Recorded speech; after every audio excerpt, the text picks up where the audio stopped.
Thank you for joining this course. My name is Dr. Sky Bal, and in the coming slides, we will be looking at the packaging of the DNA in our cells.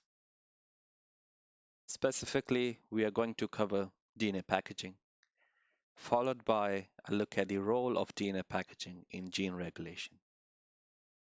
We will do a deep dive into chromatin histone modifications, as well as looking at other forms of epigenetic modifications that can regulate gene transcription. And finally, we will finish the course with looking at formation of chromosomes. The DNA, which carries the code for the formation of all components that we are made of, has a length of about 3 meters or 3 million micrometers. In comparison, the length of the nucleus where this DNA has to fit is a fraction of a meter, or roughly around 6 micrometers. So there's a substantial difference in the length of the DNA and the length of the nucleus. Then the question arises how we fit this DNA into the nucleus.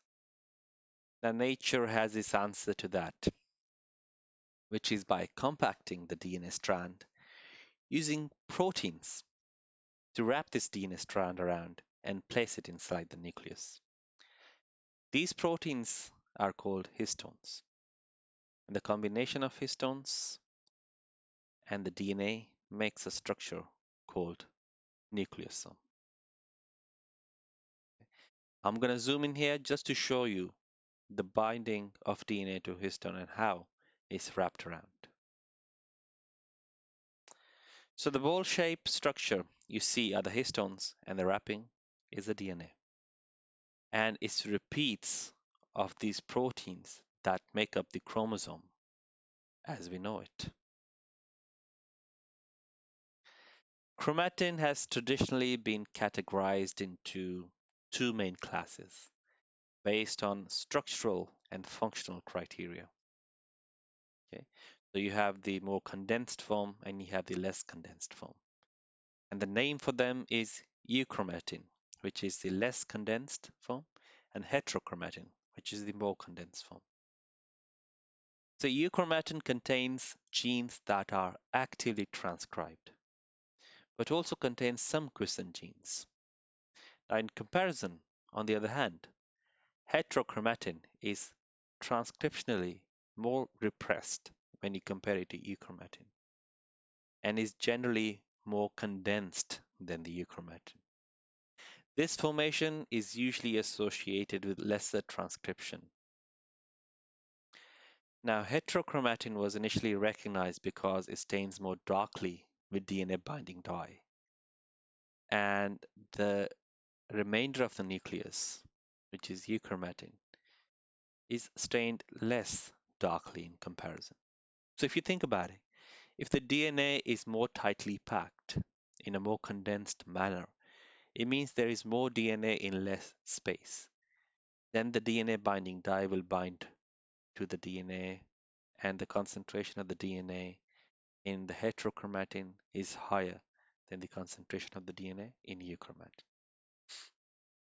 So the message from these two different forms is that in euchromatin, the transcriptional activity is higher when you compare it to heterochromatin.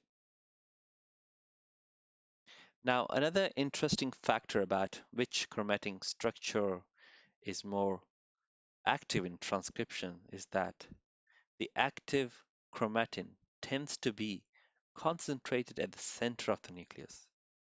Now, this supports the hypothesis that particular chromosomal regions that might have preferred locations within the nucleus in order to support a differential transcription rate. Okay, so what I'm trying to say is that as well as the compactness of the structure, the location of the structure plays a key role in differential transcription rate or the expression of specific genes and so on. Now, as a result, chromosomes that are rich in actively transcribed genes tend to be localized towards the nuclear interior, while chromosomes with a lower gene transcription content tend to be found near the nuclear periphery. Now, a nucleosome. A nucleosome core particle is formed of around 170 base pairs of DNA, which are wrapped around the protein core. The DNA is wrapped roughly twice around these proteins, more like 1.7 times. And these proteins that the DNA is wrapped around are called histones, as you mentioned. So we have different histones forming this set of balls, in which the DNA is wrapped around. So we have histone 2A, 2B, 3, 4, and so on. Okay?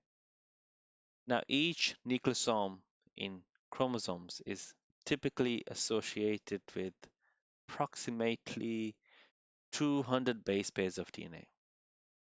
So if you subtract 170 base pairs for almost 2 turns around the histone octamer, this leaves us with 30 base pairs of linker DNA between the nucleosome.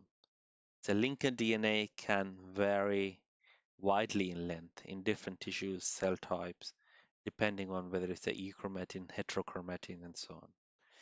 And this is probably one of the properties that gives each cell its identity and functionality, because all the different tissues have the same genetic material, but they all have different functions and properties. The nucleosome core particle is disc-shaped, with DNA coiled in a superhelix shape around the octamer of the core. Octamer meaning there are 8 histone proteins that make up this core structure. This octamer consists of 2 closely linked H3H4 heterodimers flanked on either side by 2 H2A H2B heterodimers. In brief, human nuclei contains roughly 3.3 times 10 to the 7 nucleosome distributed along the DNA within that nuclei.